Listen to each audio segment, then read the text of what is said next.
Hey, what's up, everyone? Welcome to the Huddle, your weekly playbook, whatever Paul says for to help you with forward progress in your career.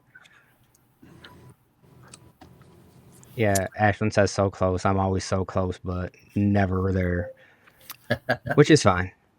I'm good with it. If you guys can't tell, that's so natural. Like it sounds so natural, but he rehearsed that for so long. Am I still really loud, you guys? Yes. Dude. Brotherly So love. I know, right? So we're gonna be talking about some training today, and we got good old Sonny Callaham and Scott Bohaker here with us. I'm gonna start with Sonny, and we'll just do some introductions for the people that don't know who you are. Sure. My name's Sonny Callaham. I've been in the flooring industry since about 88. Started out as a helper, carrying pad, cutting waffle pad in half rolls because it was too small to carry a full roll of waffle pad. And just made my way through the industry, installer, project manager, worked my way up, and now own Divergent Adhesives. And we go out there and try to help make the job easier for installers. Nice. I think that's one of the things that people don't realize is the progression through the industry that you can do. Yep, that's right. Scott, tell us about yourself. Well, my name is Scott Bohaker, and I grew up in Canada. Moved down to Puerto Rico in 2004 to get away from the snow and the cold and whatnot. And I grew up at a Carpet One in British Columbia. Went down to Puerto Rico, started doing hotels, working on the resorts down there, doing carpet installations, cutting my teeth a little bit in commercial and all the Caribbean islands. Moved to Georgia 2007. The rest is kind of history. Me and my wife Tammy own a commercial flooring installation company called Beaumont Flooring.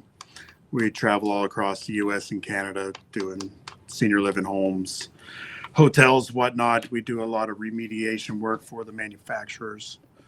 CFI certified, C2, R2, active flooring inspector, FCITS and ITS. Do a lot of moisture testing, part of the CFI certification team, new product installs. So this just seemed like the natural progression to help with NAFCT and see if we can try to take it to another level. Nice, man. So you went from the Caribbean islands to Georgia. Yes. I do prefer the basically the weather much better down here. But yeah, Georgia and Puerto Rico weather seemingly very similar in the spring, especially. But No, you know what? The little bit of snow we get, I'm perfect with. just a little bit. I mean, the last time I was down there was pretty cold. I think it was like I don't know, in the 40s or something like that. Well, in the wintertime, we do get a little chilly and we do get a little bit of snow sometimes, but I can't complain because it was probably snowing here. I was going to say 40 is nothing. That's Right? summertime, right? Yes, sir. Yes, sir. We also have the Beaumont Flooring Training and Education Center down here in Calhoun, and we have a space dedicated. I'm in the classroom right now, about 1,200 square foot classroom dedicated to flooring installers, inspectors, sales staff. We've had manufacturers we've hosted here. We have a training area in the back, about 3,000 square feet, where we do installation trainings and whatnot. So we're pretty equipped to take these trainings to the next level here in Georgia. Yeah, and I think that was like you said earlier, the kind of progression, right, where you just kind of seen that fit with NAFCT. So can you kind of give us a rundown on how that came to be and what your plans are for the future? Well, to start with, Sonny approached us because we all know that Paul got approached with another opportunity in his life. And Sonny needed somebody to take Paul's place, for lack of a better term, even though I'm not sure. A more rounded individual, maybe somebody involved in the installation side of things, the inspector side of things. That was the goal. I'd love to say that Sonny made the right decision, the board voted us in, and me and Tammy, my wife Tammy Bohaker, for those of you who don't know her, she is heavily involved in the business side of things. We really want to stay involved with all the other acronyms out there. As we all know, in the flooring industry, there is a lot of different acronyms. We have CFI, we have NAFCT, we have ITS, we have NAFCT, we have AFT, NICFI, ITS. Give me a few more. FCICA, Yes. WFCA. Pour out some cereal Yes, on the yeah. floor. You need a guide just to keep up with all those. But we want to continue working with everybody, all the different groups, promoting unity, bringing everybody together. Because at the end of the day, what do we all want to do? Provide training. We want a better educated flooring installer. We're all Whether in it for the be same thing. hands-on skills, That's right. business skills, something that is really lacking these days. We really want to try to help out, try to get these installers on track so they have a better understanding of finances, of the IRS, insurance, building relationships with insurance agents, attorneys, everything. We want a better rounded installer, right? A lot For of the stuff years. that you don't see until you're already deep into it, really. Oh yeah. How many of us That's right. either in the group chat or face to face here have gotten themselves in some trouble with the IRS in the past? Boom. Yeah. Just We gonna go ahead didn't and say know that. any better. Yep. Nothing more frustrating than losing a talented fitter in their 30s, in the prime of their life, because they didn't pay their taxes and they got to go to a different industry. Can't tell you how many times I've seen that. It's a shame. We can't afford to No, we lose good cannot, people. and we need to keep those people in the industry. And Well, and the other thing too that frustrates me is when you see somebody out on the job site, they're 68 years old and they've got installed till the day they die because they didn't put away anything. They didn't plan for the future, had no financial guidance during their life, when it would have been really easy to, to set some money aside and enjoy I've life. even, been on TikTok and seen some guys on there that used to be teachers and quit so they can focus on teaching kids just financial literacy, like the the basics, budgeting, stuff like that. It's things that people don't think about. And then you start a business and it's like you're already in it, and then all these things pop up and it's like, man, I had no idea. And like I said, I was talking to Scott earlier on the phone, and that's what I said. I tell people that we were like by accident we were successful, and and things can change at any point, but people look at us and they're like, oh, you guys are successful, which is relative, but I don't we didn't have anything in place, and that's why we are on the podcast and stuff like that, so that way we can tell people, we didn't know these things when we started, so we want you guys to have a leg up because we didn't go through that for nothing. Yeah, I'm going to test my microphone. Learn from I'm going our to test my mistakes. microphone and butt in for a second about that. Am I still super loud, you guys? I don't know what to do. It's like going up and down. But I did sit a few years ago, sit in a classroom with a bunch of people in a school setting and said, or they were asking the community, what do we need to bring back to schools? Obviously, it was at a time when we started falling short on labor. And then they started, yeah, you're right. We could bring the trades back and teach this. And then I raised my hand. I'm like, well, what about teaching students how to, I don't want to say balance the checkbook, right? But understanding the difference between owning a business and What's a P&L? Yeah, like all that, the profit and loss. Like they weren't saying any of that. They're like, well, if you go to college, you can learn this and learn that. I'm like, so you're going to wait until they're in debt to teach them how to manage their debt? Like that doesn't make sense to me, you guys. And Great point. of course, some people were like, oh, I'm glad you said that. I'm happy you said something. And some people were like, I don't know why you even said anything. in the flooring industry. Yeah, I was fortunate. I realized that really early in my career, especially when I was a subcontractor, that I wasn't the money guy. I needed to have somebody hold my money and delegate it for me because I wasn't going to keep track of my taxes. I wasn't going to do the 401k. And, that transferred over to when I started running my own business. I made sure the first thing I did was I got a money guy.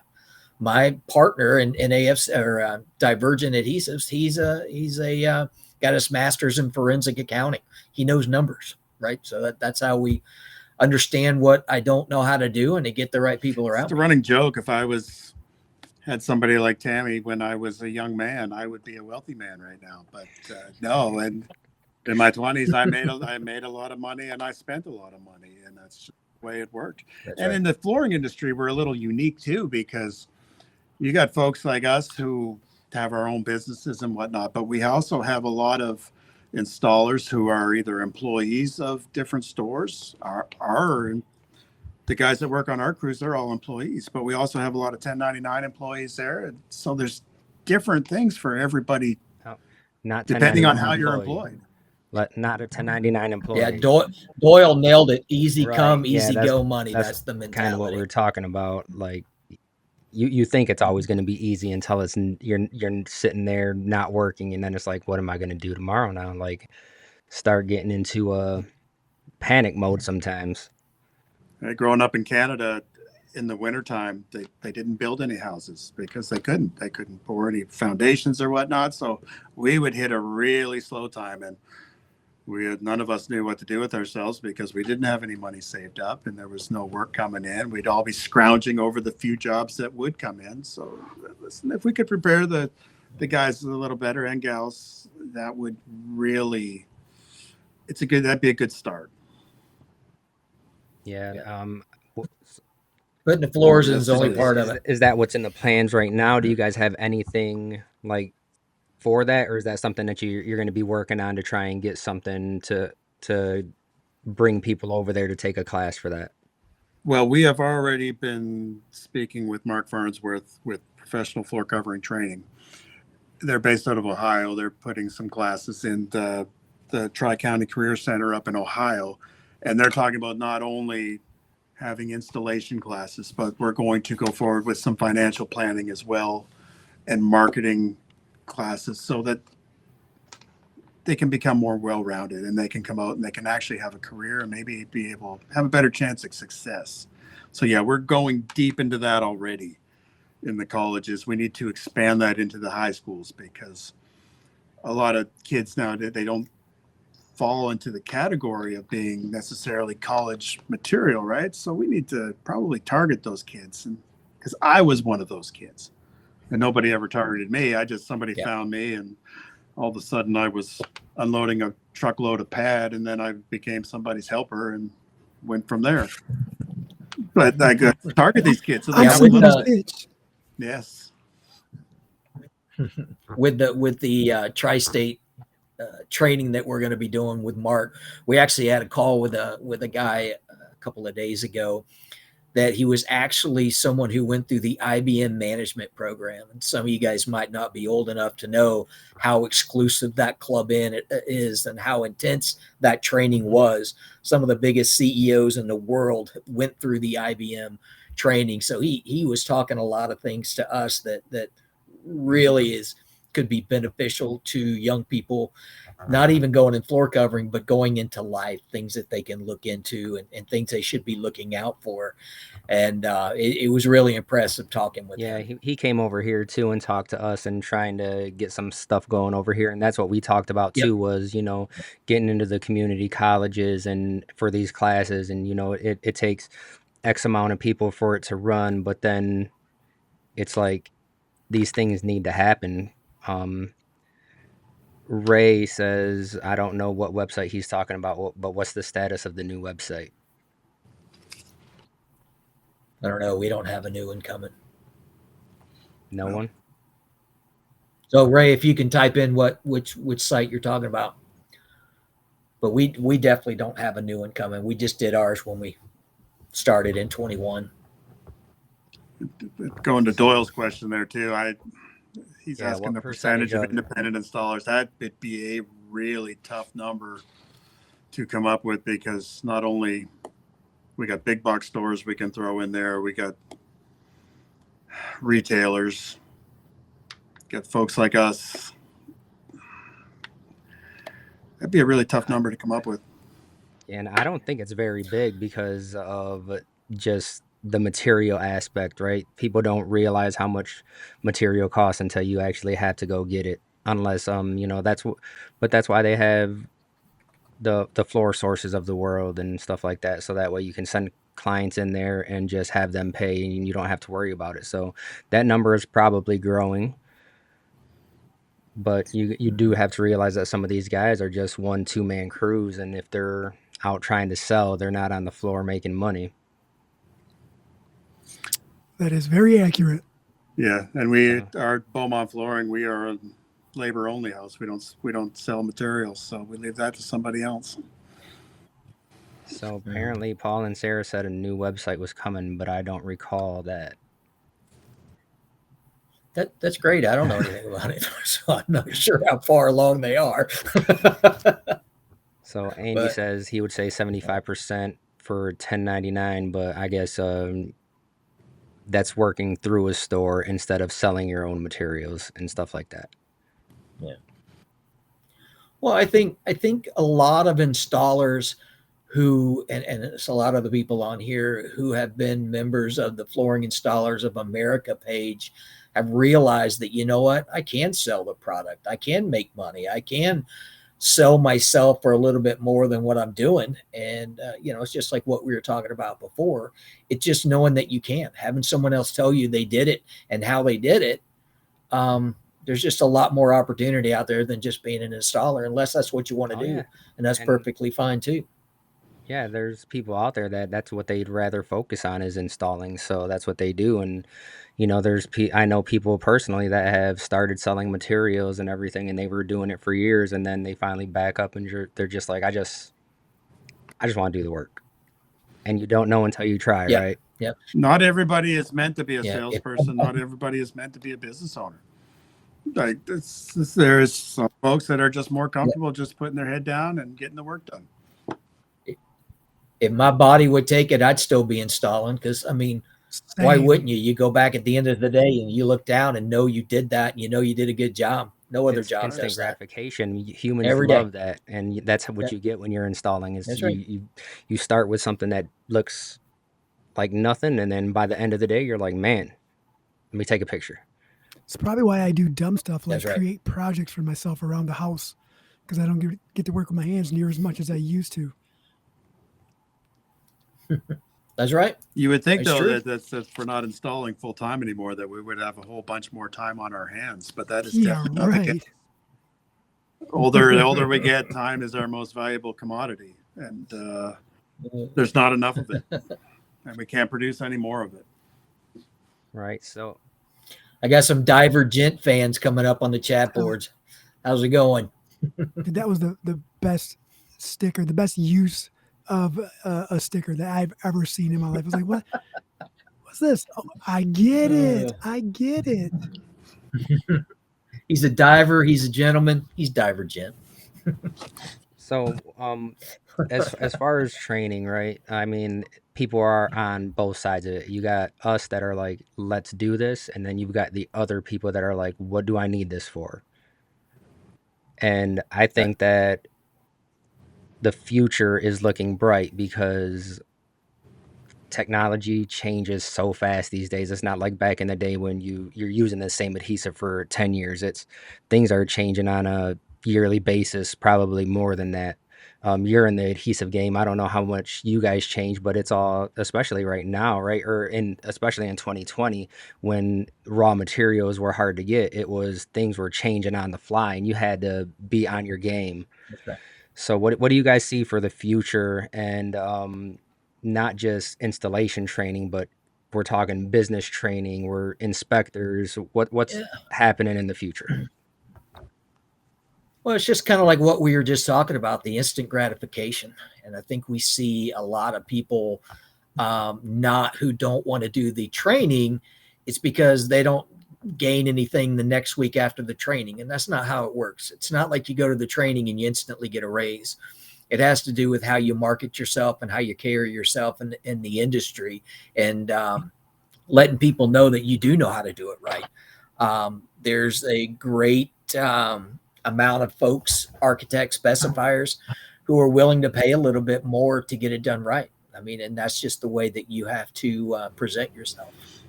And yes,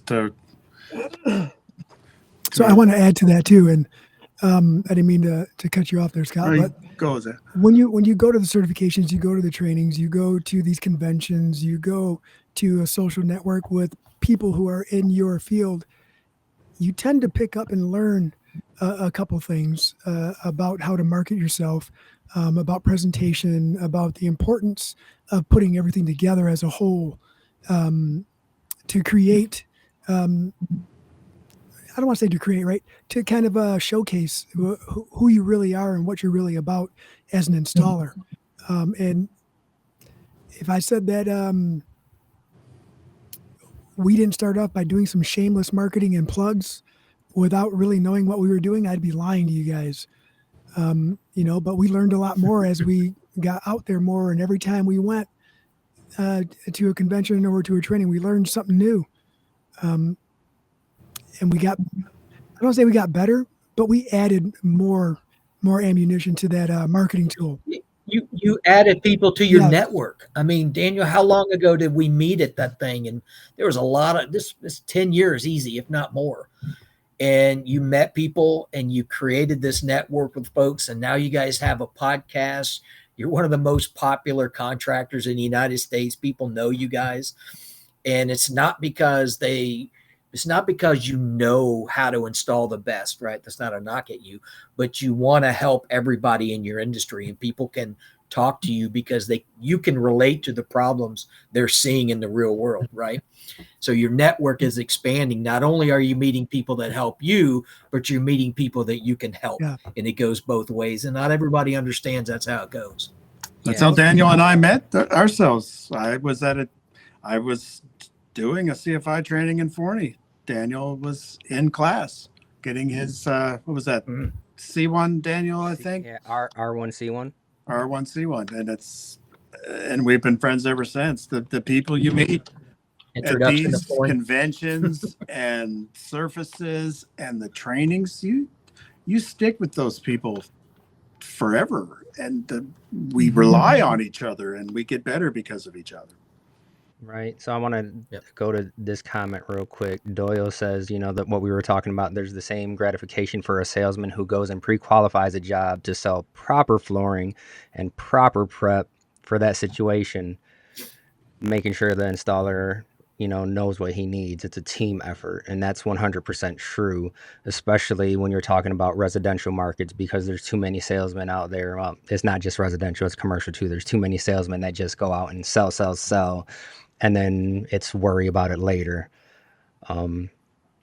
So yeah, that is a good point with the sales side. And it is, I mean, it does feel like that sometimes, especially when I'll put out the YMCA. It's in my hometown, it was a huge job and I really wanted it. And then when you actually get the email that's like, hey, you guys got it, it does feel really, really good.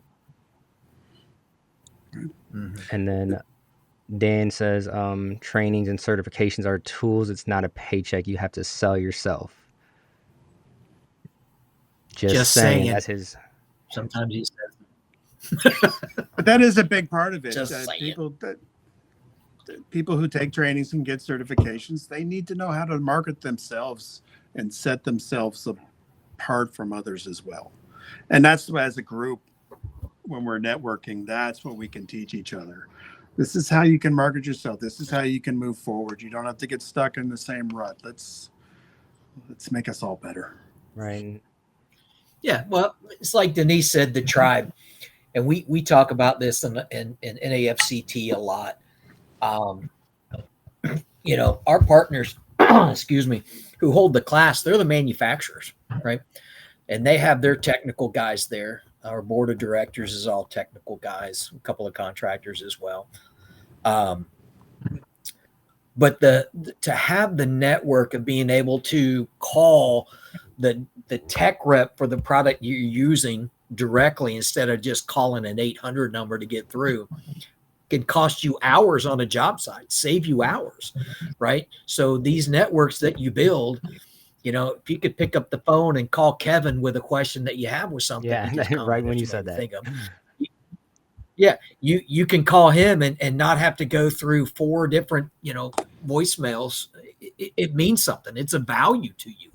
So it's much more than just getting that piece of paper that says, okay, you spent 8 hours training on this. It's so much more than that. Yeah, 100%. We'll go back here to what Andy said about the salesman worry about it later because it falls on the installer, not the sales guy when it goes bad, right? But that's where it's a team effort, and I think that's where we have to start looking at things as a whole, right? We're talking about training and entities just helping each other out. It's the same thing if you're an installer or you're a salesperson. It's not about blaming one or the other. It's about a collaborative, and it's going, seeing that paperwork and then going to the salesman and being like, I don't think this is going to work. Let's talk about this before we get out there.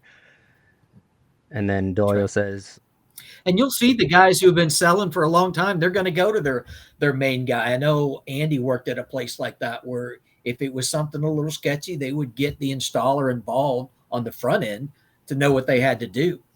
To answer Kevin's about what's being done to educate the retail sales staff, honestly, that's so hard because there's so much turnover, right? It's got to come from the person who owns the store, who is running the store, to make sure that they're trained before they just start going out there and thinking they know how to do it, right?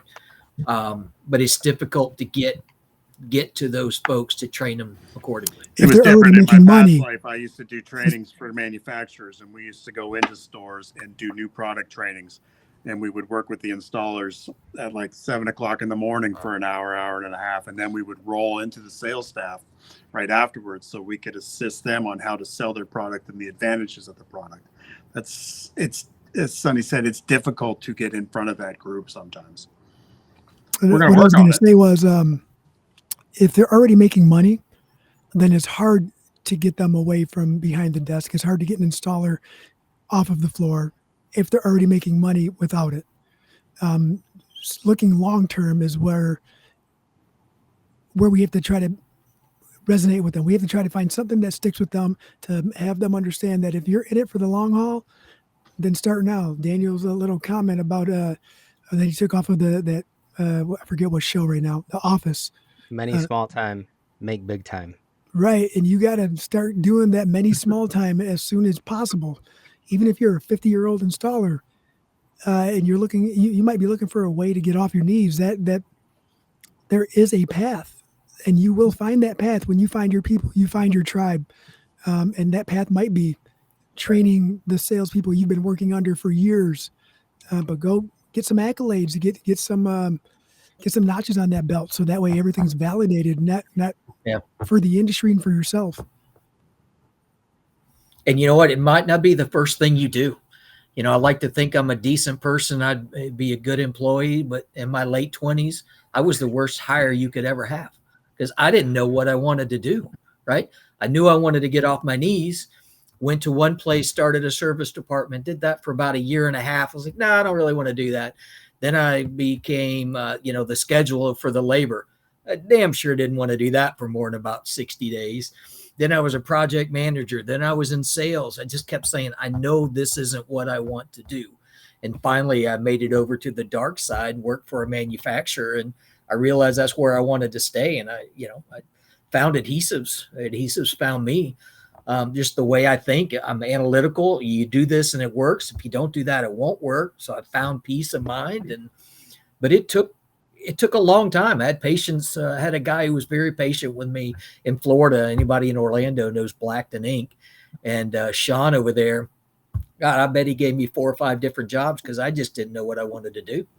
You were learning. And that's right. I learned a little bit of everything by doing it, though, right? It helped, but it wasn't helpful to him, right? You still got to be a good employee. And that kind of brings me to what I wanted to plug right here is because NAFCT and Divergent Adhesives came on as partners of the show, so I want to show some appreciation there, and kind of you're the man in charge, so I want to give you some time to plug your adhesives and stuff.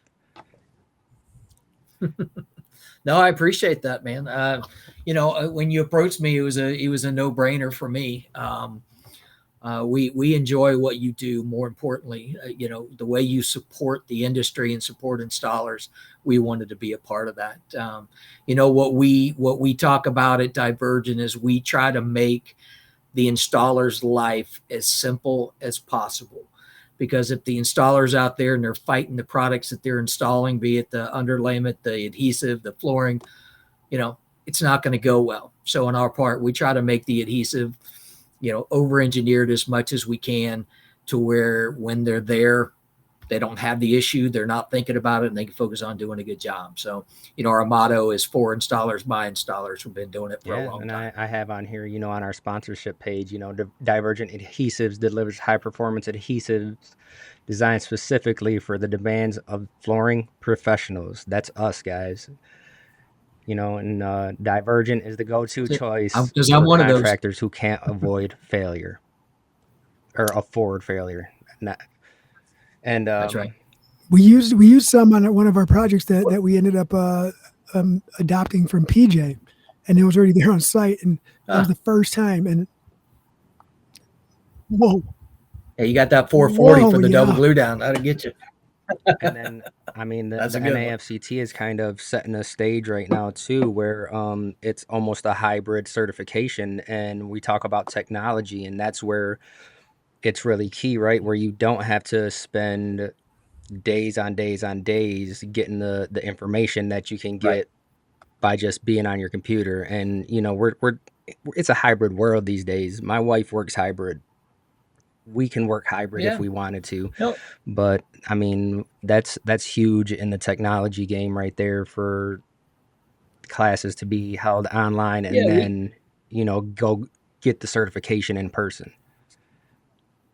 That's right. We try to let you do as much as you can online, but we also don't want you to have to sit down and watch an hour and a half video on how to prep the floor, right? So we break it up into 7 to 8 different modules that are about 30 minutes, right? You can take 30 minutes and watch a quick video and then take a quiz on it. That way, when you get to the hands-on portion, you've already got what you need to know. Now they're just going to teach you how to apply it in the real world, and you're not taking a week off of work. You're just taking a day or two off, depending on what you're going for, what certification, and you do most of it online. So we've been pretty successful with it. And we definitely appreciate that. Our guys did the online portion and learned so much about just underlayment in general, and it's crazy.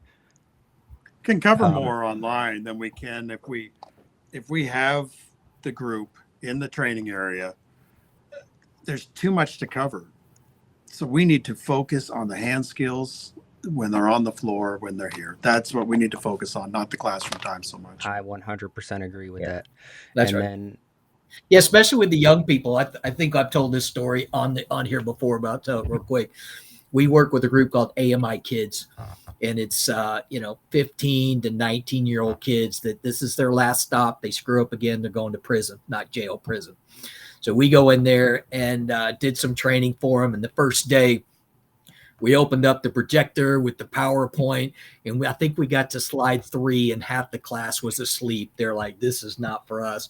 Paul and I had to scrap the presentation and just go to the store, buy a bunch of flooring, and just let them install it. It's just, you got to know your audience, right?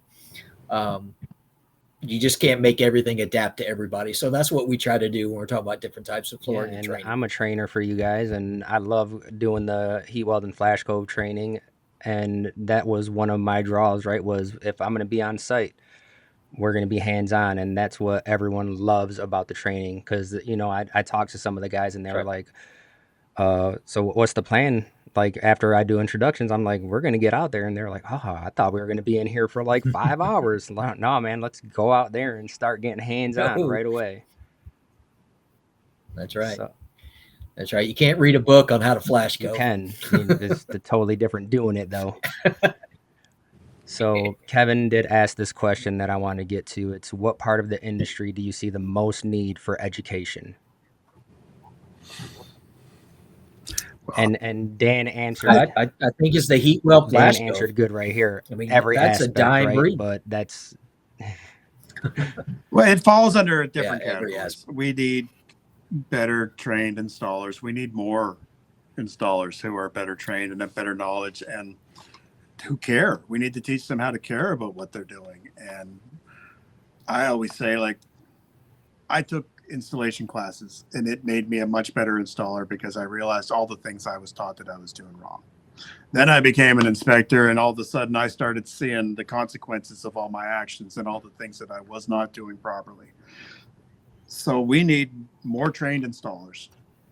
We need better trained installers, well-rounded installers. I was a floor layer when I grew up. I wasn't a carpet layer. I wasn't a hard surface. I laid floors. So if it went on the floor, we put it in. We got a lot of specialized guys nowadays that they don't do carpet. They don't do resilient. Let's try to get everybody doing everything again. Let's have everybody more rounded.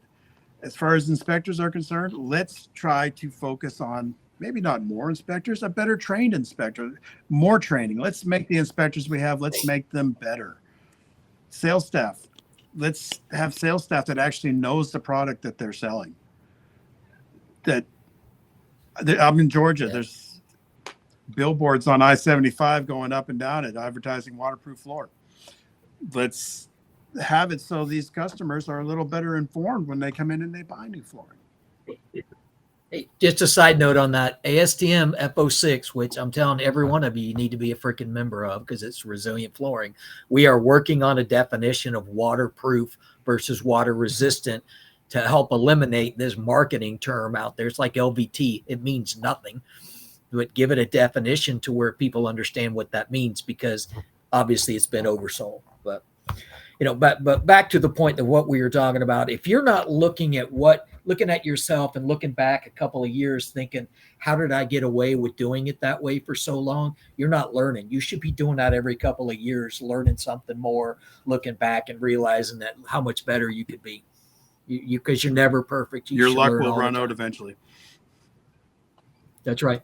And unfortunately, it's just like with moisture. If you don't check with moisture, you don't do the proper floor prep, or you don't look for this, whatever it is, that one job that bites you may be enough to bankrupt you. And just right, unless you have really good insurance, in general, you could lose everything. You don't know that your ASTM and you don't know what that is, you need to look into that like right now, because any inspector that's going to show up on the site is going to, that's probably one of the first questions they ask. Let me get the moisture test, the moisture readings. That's right. And those inspectors are going to judge you by one of three for the main ones, but even more, they're going to judge you by 2170, which is the relative humidity, 1869, calcium chloride, F710 being the most important. If you don't have F710 in your toolbox, in your truck, on your phone, you've lost, because you don't know what to expect, because someone's going to come out and they go, well, you didn't do this, this, and this. You can't win the game if you don't know the rules. It's $115 to be a member of ASTM. And I'll know because I'm the secretary for and if F06 you don't vote, membership Sonny secretary. will call you I'll know when personally you and go. say, hey, you need to do something. Yeah. Ask me how I know. That's right. You need to vote.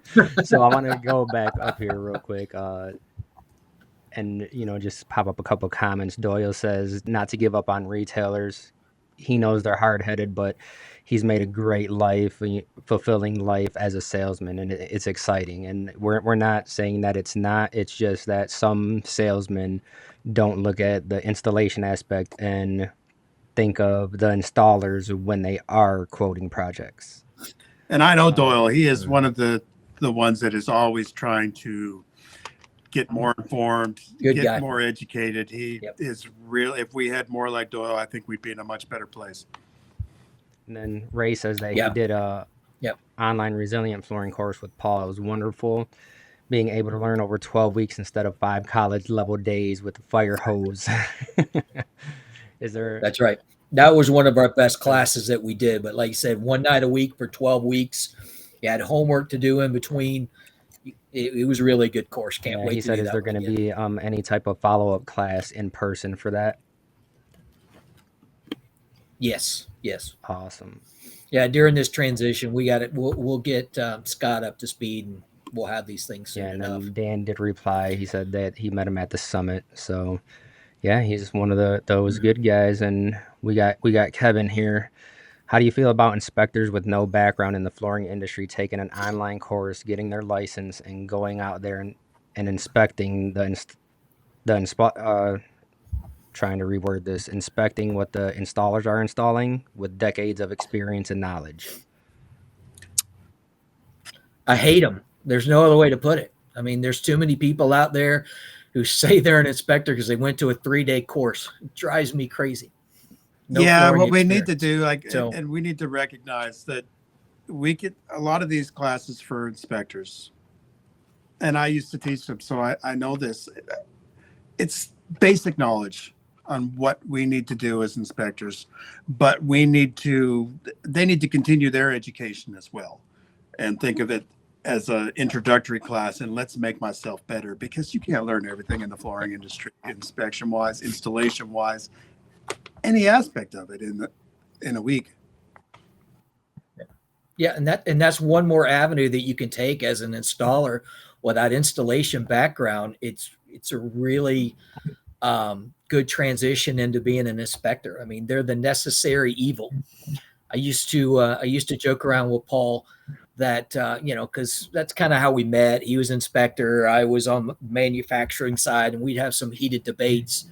And he knows, he can relate things to installers of why they did something the way they did. Right, that's the biggest misconception with inspectors. But I used to tell him it's him being a good inspector is like being the least smelliest homeless person at the shelter. It really doesn't matter. You're still terrible. But I think it's just like anything else, right? Until you get that hands-on experience, it doesn't matter. So we were talking about this, like watching videos and stuff on YouTube and getting information out there, just so that way people have an idea of what needs to be done and how it can be done right, is different than them actually going in and doing it right. That's where you can release videos, and there's still a market for that hands-on training. A video will only get you so far. It's these right here that really make or break you. And it's just, getting that experience, whether it's in a class or yourself. I mean, for years we were not certified, so it's definitely not something that it's like, if you're not certified, you're horrible. No, it's one of those things where you can be really, really great, but then going to a certification, you take one thing away, makes you even better. And then, like you said earlier, it's taking what you know and then letting other people kind of absorb what you know. It's helping other people be better. And that's where I think a lot of the guys lack in the industry, because the flooring industry for so long has just been, I'm almost going to take what I know to the grave, because if I teach you, you're going to take all my work. And that's a horrible mentality to have. Yeah. Right. There's room for everybody. When I think, the biggest thing with inspectors that I see, and it goes from the very early on in their career to the end of their career, is communication skills. And that can relate to anybody at any time, especially on the installer side. But being able to communicate what you know to the person who's going to deal with what you know, the problem that you're trying to service, is difficult sometimes, right? So you've got an inspector who's trying to talk manufacturing jargon that's going to a homeowner. They don't understand what that means. Same with an installer. If they're trying to talk and they can't break it down for a homeowner or the GC or the building owner, it's not going to get done the way it needs to get done. So that was one of the things when we talked about, what was his name, Daniel? Ron? Was that his name, the IBM guy? Ron or Eric? Eric. Sorry, I couldn't remember his name. But that's one of the things he talked about, is working on those soft skills, those communication skills. Because, when I was running the service department for that company, I knew there were some really talented guys out there, but I could never put them in the house with a homeowner doing a repair. Just wasn't going to happen. Wasn't going to work out. So, the way it always works out is the guy who's the nicest, he doesn't have the best hand skills. So that's who we have to send out. That's the way it works. So if you have both, you can make a lot of money. A lot of the best floor guys I know, they have zero people skills altogether, but their hand skills are phenomenal. That's right. That's right. And focus on those strengths, Not everybody's made to do that. You also have to realize that not everyone is made to run a business too, right? So can you get coached through that? Mm-hmm. Absolutely. But it's let's get this coaching and training and stuff first before you go out there full force and then ruin your name on something that could have been avoided. That's right. Sonny, are there plans for Did another summit? Denise just call me a tool? Oh, the internet's a tool. Sorry. No, we were working on it. We tried to get it for the fall, Kevin, for the summit, but I don't think that's going to work with the change that we had here at NAFCT. It kind of put us behind. So we're probably going to go back to looking at the spring of next year. And for those of you on here that went, I hope you can agree with me, but it was unlike anything I'd ever experienced before. We had the top names in the industry talking about specialized topics that they know a lot about. They even let me up there for a little bit, but there's just a lot of good information that we can get when we all get together. Again, that's where we met Doyle. We got to meet so many people there in person. The education's great, but the relationships are even better. It was small. It was intimate. It was easy to navigate. Yeah, we had 100 people there. Little trade show. I loved it. I think it was great. We immediately started working on the other one, but we couldn't get it quite together. So we'll go back and do it again in the spring. I think we're really looking at doing it in Dallas, in the middle of the country. It's easy to fly in and out of. There's a place right there at the airport. Try to make it a little bit easier to get to. Dalton's not the easiest place to fly into. This is true. His summit was his first experience with superstars, and I'm pretty sure he's talking about you two up there. Yeah, both of you guys. Well, and the good thing about the summit was, like, everybody here has been to surfaces, and sometimes you want to talk to somebody in a booth specifically, and you walk up and they're busy. They're talking to somebody. So you try to circle back to them a little bit later, and they're talking to somebody else. And you guys are right. It was very intimate, so we could really have discussions with everybody before, after, during. It was really cool.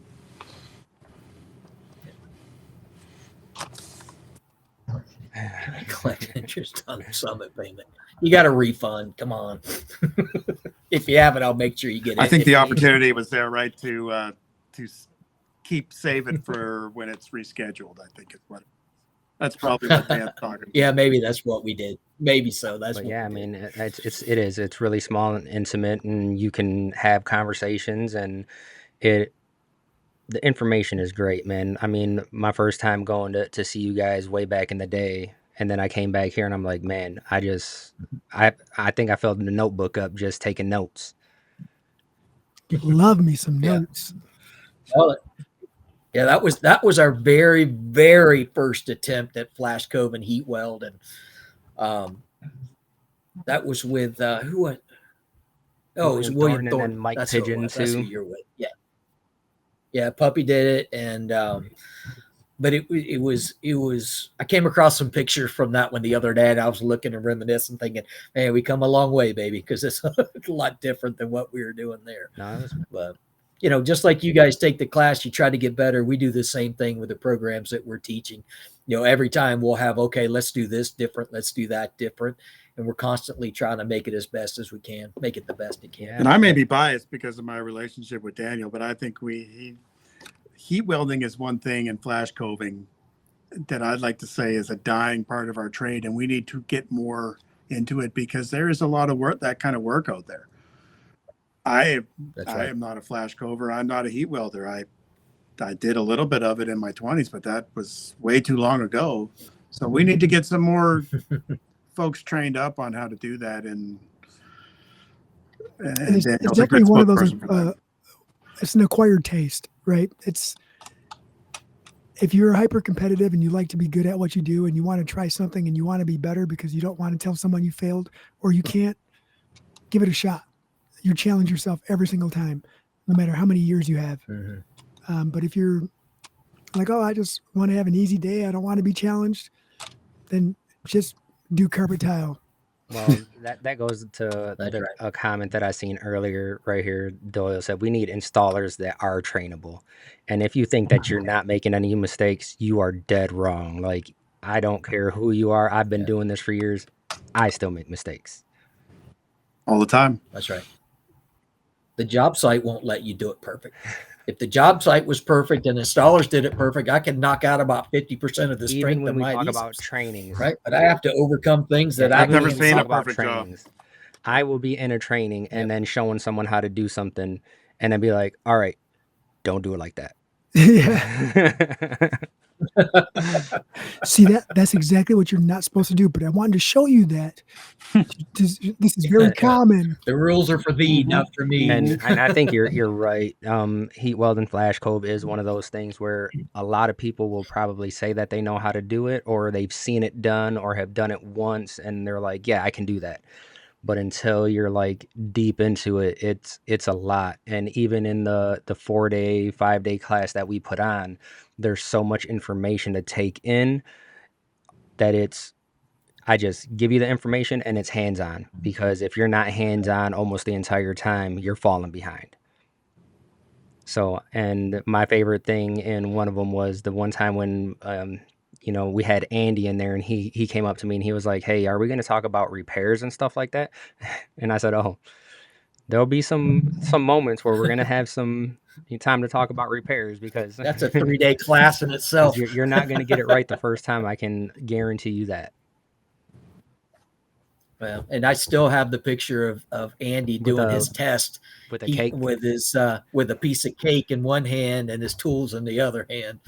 So I guess the job was piece cake for him. Jeremy says he met more experienced installers that aren't trainable over new guys coming in. And yeah, that's because, they get that mentality of, 100%. I've been doing this, I already know how to do it. Jeremy's one of those experienced Well, I mean, installers. if I'm on a job site and someone says, I've been doing this 30 years, I just stop talking because they're not going to listen. They throw that, I've been doing this 30 years. And like, there's no sense in arguing. That's the worst thing. Like, because I've been doing it for 30 plus years now, and I can't say that to people because I've heard it so many times in my life. And I don't want to come across as that stubborn old installer who's been doing it for 30 years and I know everything. So Eric, I get the Jorge's comment there too. I love that. He burned himself with the welding. It's a rite of passage. Yeah. I was doing a carpet training one time, right. and I didn't have my knife in my pouch, and I reached back and I cut myself, and all of a sudden a Band-Aid comes out of the crowd because I was bleeding all over the place. It happens all the time. Don't bleed on the carpet. That's all you need to know. That's right. The white. Yeah. Eric wants to know if you have any training out west, and I think we are trying to work on something over there.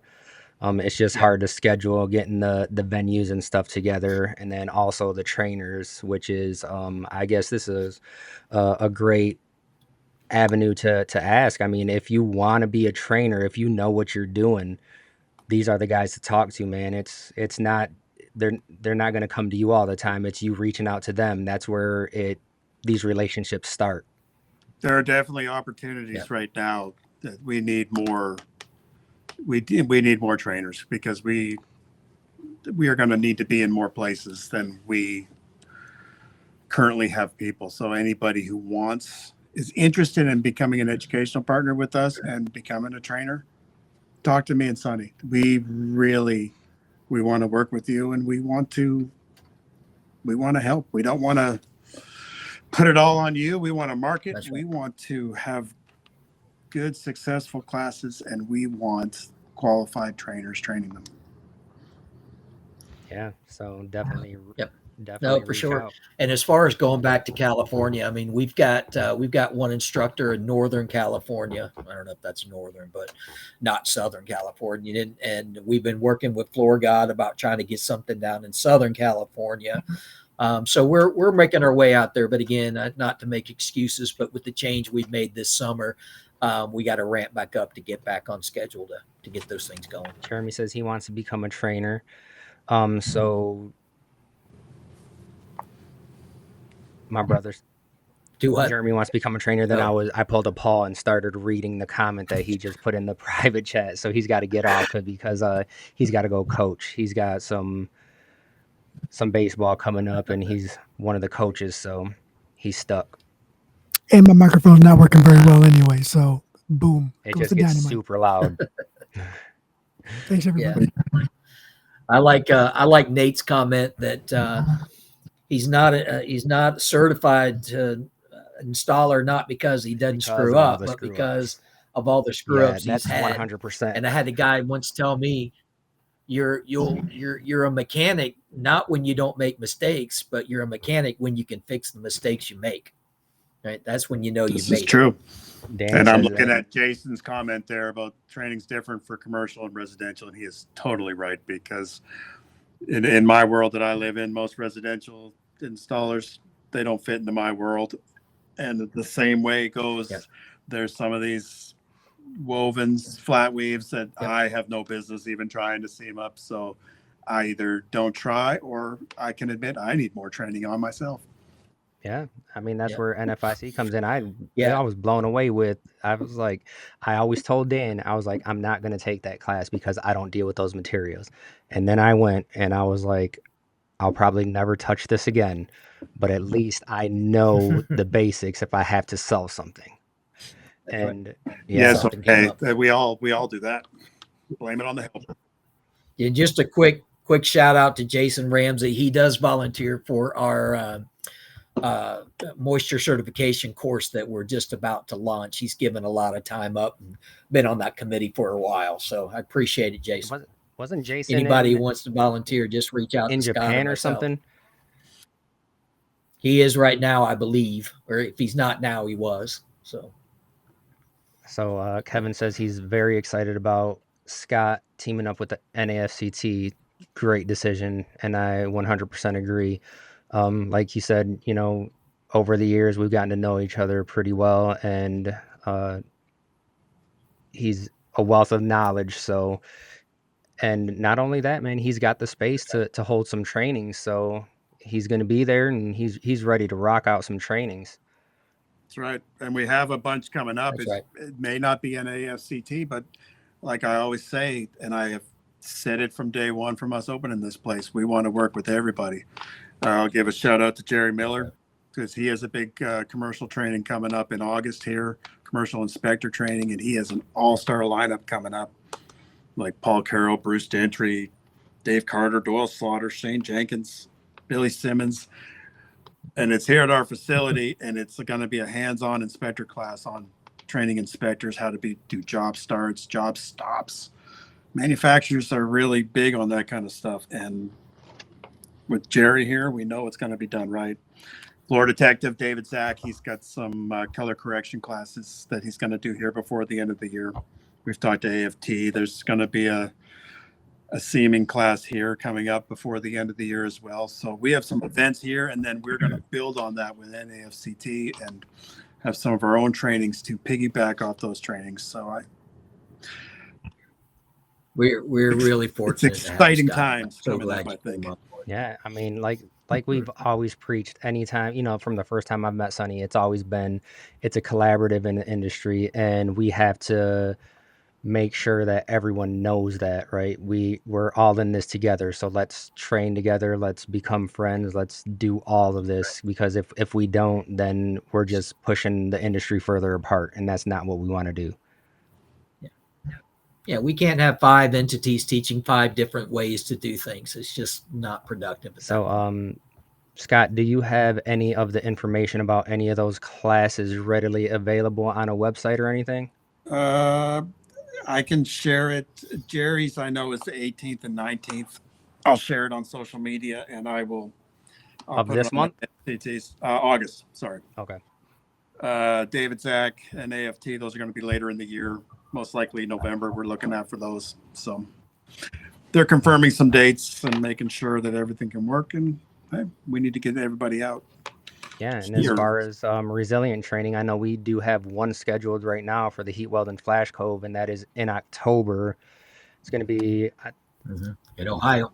I don't want to get the wrong dates, but I want to say the week of October 25th. Mm-hmm. Yeah, I'm sure I got it in here somewhere. But that's coming up. So if you did want to get some Heat Weld Flash Cove training, the week of the 20th. Okay. Yeah. So we gotta start somewhere, man, and get in there and have me come and be like Jorge and burn your fingers and start up something. We've been pretty fortunate to get a lot of projects because of the knowledge that we have on that. And if that's something that you're looking to do, come out and learn some stuff. They've got a great facility over in Columbus, and your jaw is going to drop. The Yeah. same thing over at Blown Scott's. I away. mean, we walked Yep. in there before everything was put together, and just the vision that he had with the space, and then going in there and seeing what it is now. It's come a long way, and I'm 100%, man.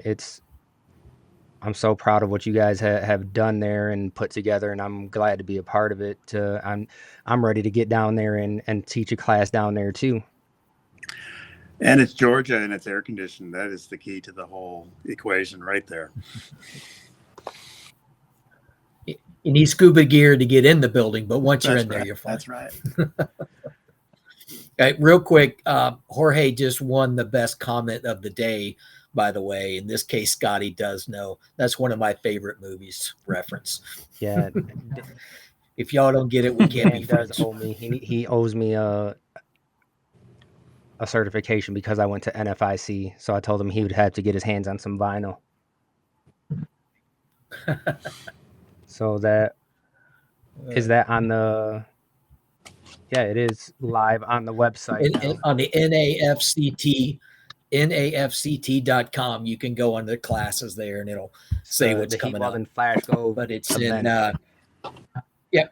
Columbus, Ohio, at America's Floor Source. And then I'm sure we will try and get some more stuff scheduled really soon. It's just it's everyone's busy time, so it's hard to sometimes it's hard to even have meetings about stuff because of how much is going on. And I'm sure everyone can relate because, just getting on the podcast to watch it live is hard enough sometimes. That's right.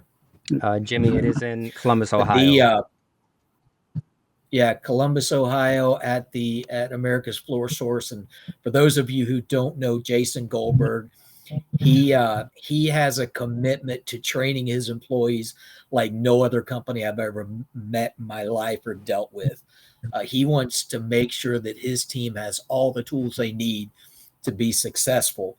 And that's what sets him apart from the other, I won't even say competitors in the area, because they're not competitors. And he's done it right over there. That facility they have is nice.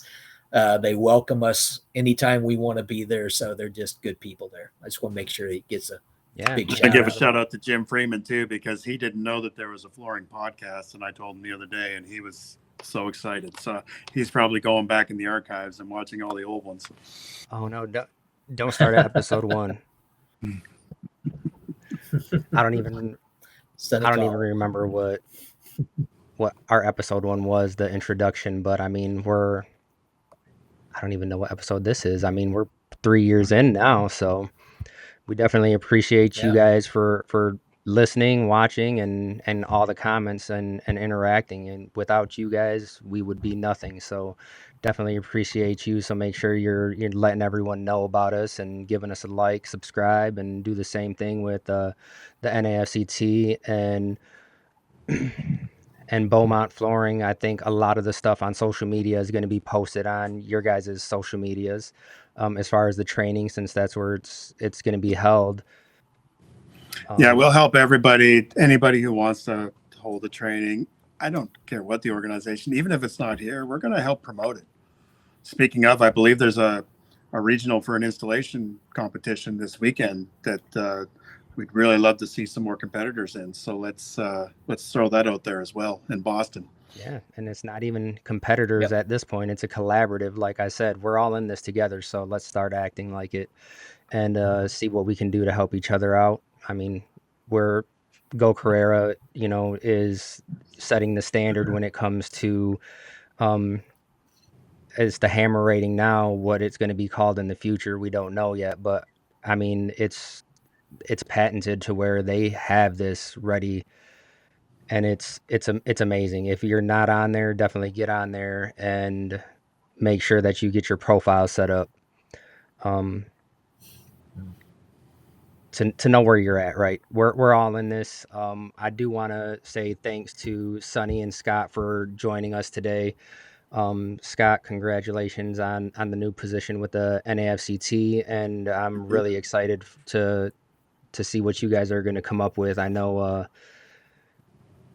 big things are always coming, and this is definitely not the last time you guys are going to be on here. You're going to be on here again because there's going to be things that are popping up. Sonny, thanks for the sponsorships. We definitely appreciate that and everything that you do for the industry. And I just want to one more time kind of go through what events are coming up and the dates, so that way people know, and then we'll do last words. Scott, you go ahead and go, and I'll look and see what we have. I know Ardex has a bunch of classes. Right, and follow us on social media, either Beaumont Flooring, NAFCT, Sonny, or myself personally. Daniel, he posts a lot. We'll keep all the trainings as much as we can. We're going to keep filtering it out there so everybody sees it. We're really excited about what we're doing here and working with all of you, working with the colleges, working with the high schools installers. Again, if you're interested in doing some trainings with us, becoming a trainer for us, reach out to me or Sonny. We really, the more help, the better. The more help, the better. Thanks for having us on, Daniel. We really appreciate it. I always enjoy our talks anyways. Yep. Sonny, you got any? Yeah, I always enjoy it. So one of the things that, if you don't realize what we do, that's a little bit different than other associations, is we have our educational partners who are manufacturers host these classes. And a lot of times they cover your hotel stay. They'll cover your meals while you're there. They'll feed you while you're there. We try to do everything we can to keep the cost down. Ardex is really big. Bohaker, they're really big about doing that kind of stuff for us. But so the next classes we have are going to be at Ardex on August 28th in Mansfield, Texas. September 17th at Ardex in Stockton, California. September 23rd at Ardex in Dallas, Georgia. And then October 21st through 23rd will be at Bohaker, which is in Wadesboro, North Carolina. All of those will be the subfloor substrate class. And then the one at Bohaker will also be resilient certification. Nice. And you can find probably all these on the NAFCT website as well. NAFCT website or NAFCT.com or NAFCT on Facebook. So yeah, guys, make sure we're getting some likes and everything all the way around here, because we all share information all the time. So if you're not a part of it, make sure you're a part of it. Get on the email blast and everything, so that way we can continue all this together. And like Jason said right here, train the trainer. Maybe we'll talk about that stuff in the future, especially when it comes to, I would love to get some people together for the heat welding flash cove and then see how far we can take that, because we're on a project right now where we had to get called in. I mean, it was one of our, biggest competitors over here in the area, and, talking to them, and the same thing that we were talking about. It's not a collaborative the way it needs to be, and we need to start working together and start looking at each other as competitors. And I congratulate them for some of the projects they get, and they congratulate me for some of the projects I get, and that's how it should be. That's right. And if anybody ever needs to get in touch with me, they have a question, I didn't touch on it at the beginning, but I kind of specialize in anything from the flooring down, adhesives, underlayments, concrete, things like that. But you can call me whenever you want. It's 877-GLUE-DUDE, GLUDUDE, 877-GLUE-DUDE, anytime. Rings right here to myself. Uh-oh. Jim said Andy is a hack. Truth. Oh, that's a great way to leave off. Well, appreciate you guys. And I'm sure this is, like I said, this is not going to be the last time. But I'm so glad that we met all those years ago, both of you guys. I think it was like one right after the other. I went to an NAFCT event, and then I went and got CFI certified, and then we've been talking ever since. So these are the kind of things that you have to look forward to if you haven't gotten certified yet. We're all in this together. I appreciate you having us, man. I really do. I look forward to what Scott's going to do with us, going to take us to the next level, and I can't wait Oh, to see what I'm happens. very excited. So everyone stay tuned for the next episode with these two guys on there. It's not scheduled yet, but I'm sure it's not too far in the future because big things are going to be happening.